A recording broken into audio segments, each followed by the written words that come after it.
বাংলাদেশের বর্তমান পরিস্থিতি এবং বাংলাদেশের মানুষের কিছু অংশের ভারত বিরোধিতার তীব্র প্রতিক্রিয়া জানিয়েছেন বিজেপির সাবেক রাজ্য সভাপতি ও সাবেক এমপি দিলীপ ঘোষ। তিনি বাংলাদেশিদের রাস্তার কুকুর ও মশার সঙ্গে তুলনা করেছেন।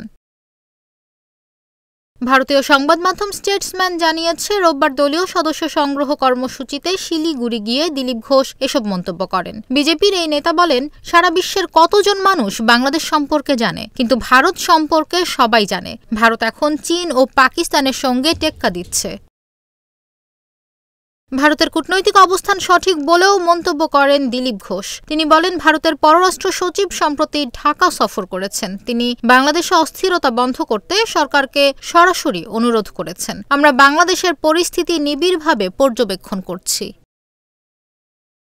ভারতের ওপর বাংলাদেশের নির্ভরতার কথা উল্লেখ করে দিলীপ ঘোষ বলেন, তারা যা বলছে তা রাস্তার কুকুরের ঘেউ ঘেউ ছাড়া আর কিছু নয়। বাংলাদেশ পানি, খাদ্যশস্য, চিকিৎসা, অন্যান্য বিভিন্ন কারণে ভারতের ওপর ব্যাপকভাবে নির্ভরশীল। ভারতের সহায়তা ছাড়া তারা কিভাবে টিকে থাকবে?